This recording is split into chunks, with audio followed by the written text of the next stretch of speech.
Welcome to Sotheby's Australia's May sale of important Australian art, including the estate of the late Mrs. Diana Gaze. We are truly honoured to be entrusted with 6 major paintings that were acquired by Diana Gaze together with her first husband, Lex Davison, in the 1950s and 1960s, and with her second husband, Tony Gaze, in the 1970s and 1980s. An important painting in the Gaze collection is John Perceval's superlative River Forest, painted in 1959. The exuberant and tactile technique encouraged fellow artist John Brack to claim that Perceval painted every picture as though it was his last. This painting was purchased by Diana and Lex Davison on the 17th of March 1959 at the opening of Perceval's solo exhibition at Australian Galleries. It was catalogue number 1 and priced at 150 guineas. Brett Whiteley's Woman in a Bath series of 1963 marks the young artist's commitment to figuration.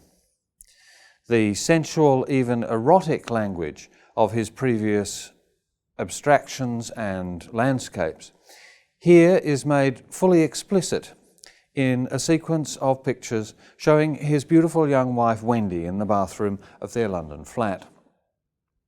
Both poppy and monumental, this sequence of works pays conscious homage to some of Whiteley's great art historical heroes, Piero della Francesca, Pierre Bonnard, Henri Matisse, and also gives a nod to some of his contemporaries, artists such as Willem de Kooning, William Scott, and of course Francis Bacon.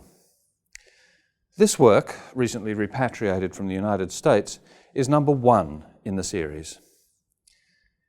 In it, Whiteley strikes for the first time this exquisite balance of abstraction and description, of void and form, which was to characterise his work for the next 30 years. Arthur Boyd's The Goat Girl is an exciting rediscovery in both Arthur Boyd's oeuvre and 20th century Australian art. The painting is only one of 2 figurative subjects that Boyd completed following his visit to Central Australia in 1951. This image of an extraordinary Indigenous girl at the foreground of the composition is indicative of the plight of Indigenous Australians in the 1950s. This painting is also the precursor to Boyd's most renowned series, known as the Bride series, that he developed in the late 1950s.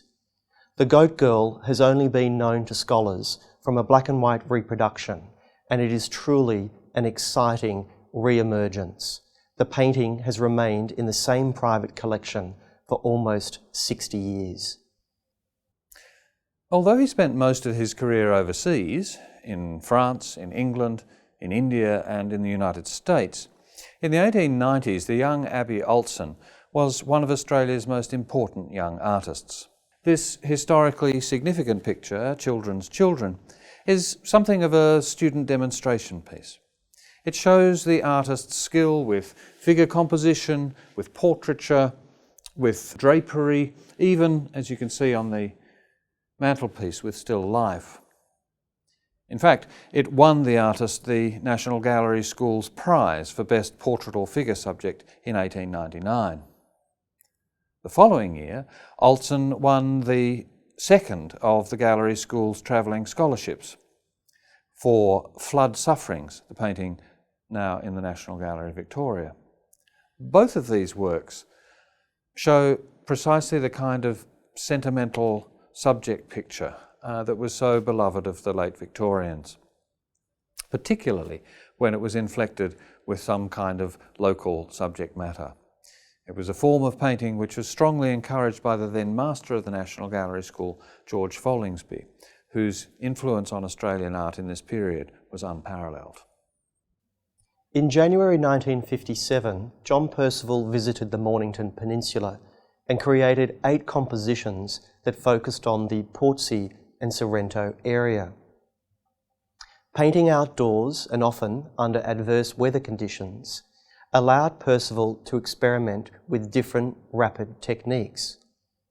At times, he would use the back of his brush to dribble pigment onto the composition board, whilst at other times he would use his fingers to push paint around the surface. London Bridge Portsea is one of the great paintings from this series. A companion painting, Ocean Beach Sorrento, is in the collection of the National Gallery of Victoria. This painting has been consigned from the esteemed Wenzel collection. In 1974, at 80 years of age, the grand old man of Australian painting, Lloyd Rees presented a show of pictures of Tuscany and Burgundy, painted from a trip to Europe the previous year. Into this old world panorama, the artist inserted just 3 Australian subjects, pictures of places that held particular personal meaning for him: Bathurst, the Illawarra coast, and of course Sydney.